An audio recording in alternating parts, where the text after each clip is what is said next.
ರೇಣುಕಾಸ್ವಾಮಿ ಕೊಲೆಯಾಗೋದಕ್ಕೆ ರೇಣುಕಾಸ್ವಾಮಿ ಪವಿತ್ರ ಗೌಡಗೆ ಕಳಿಸ್ತಾ ಇದ್ದಂಥ ಮೆಸೇಜ್ಗಳು ಕಾರಣ ಅನ್ನೋದು ಈಗ ಗೊತ್ತಾಗಿದೆ ತನಿಖೆಯ ಸಂದರ್ಭದಲ್ಲಿ.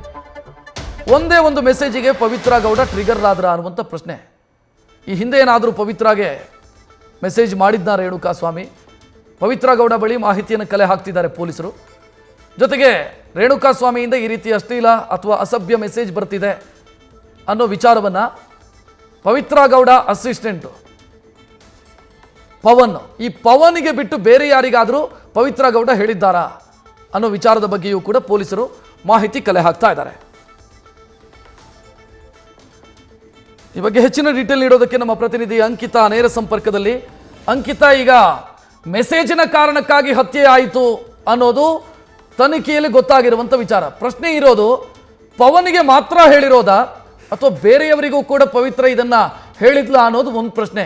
ಯಾಕಂತಂದ್ರೆ ಆರೋಪಿ ನಂಬರ್ 8 ಆ ಡ್ರೈವರ್ ಹೇಳ್ತಾರೆ, ನಾವು ಶೆಡ್ಡಿಗೆ ಕರ್ಕೊಂಡು ಬರೋ ಸಂದರ್ಭದಲ್ಲಿ 40ರಿಂದ 50 ಜನ ಹುಡುಗರು ರೆಡಿಯಾಗಿ ನಿಂತಿದ್ರು ಅಂತ. ಸೊ ಮೊದಲೇ ಏನಾದರೂ ಪವಿತ್ರ ಎಲ್ಲರ ಹತ್ರನೂ ಡಿಸ್ಕಸ್ ಮಾಡಿದ್ಲ ಅಂತ?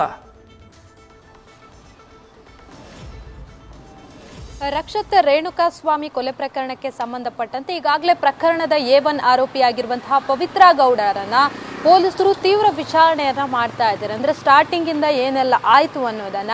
ನಿಜಕ್ಕೂ ಕೂಡ ಇಲ್ಲಿ ಪವಿತ್ರ ಗೌಡ ಅವರ ಒಂದು ಪೋಸ್ಟ್ ಏನಿದೆ, ಫೋಟೋ ಹಾಕೊಂಡಿದ್ರಲ್ಲ, ಆ ಪೋಸ್ಟ್ಗೆ ಕೆಟ್ಟದಾಗಿ ಕಾಮೆಂಟ್ ಮಾಡಿದ್ದಕ್ಕೆ ಈ ರೀತಿಯಾಗಿ ಆಯಿತು ಅಂತ ಹೇಳಲಾಗ್ತಾ ಇದೆ.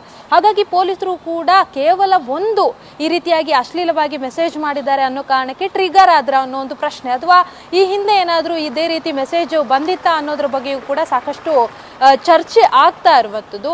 ಅದನ್ನು ಹೊರತುಪಡಿಸಿ ಈ ಒಂದು ಮೆಸೇಜ್ ಯಾವಾಗ ರೇಣುಕಾಸ್ವಾಮಿ ಮಾಡ್ತಾರೆ ಆ ಸಂದರ್ಭದಲ್ಲಿ ಈ ವಿಚಾರವನ್ನ ಯಾರಿಗೆ ಹೇಳಿದ್ರು ಅಂತ ಹೇಳಿ ಒಂದು ಹಂತದಲ್ಲಿ ವಿಚಾರಣೆ ಮಾಡಿದಾಗ ನಾನು ಮೊದಲು ಪವನ್ಗೆ ಹೇಳಿದ್ದೆ, ಪವನ್ ಹತ್ರ ಹೇಳಿದ್ದೆ ಈ ವಿಚಾರವನ್ನ ಯಾವುದೇ ಕಾರಣಕ್ಕೂ ದರ್ಶನ್ಗೆ ಹೇಳಬೇಡಿ ಅಂತ ಹೇಳಿ. ಏನಾದರೂ ದರ್ಶನ್ಗೆ ಗೊತ್ತಾಗಿಲ್ಲ ಅಂದಿದ್ರೆ ಇವತ್ತು ಇಷ್ಟು ದೊಡ್ಡ ಅನಾಹುತ ಸಂಭವಿಸ್ತಾ ಇರಲಿಲ್ಲ ಅನ್ನೋ ಮಾತನ್ನ ಕೂಡ ಹೇಳಿದ್ರಂತೆ.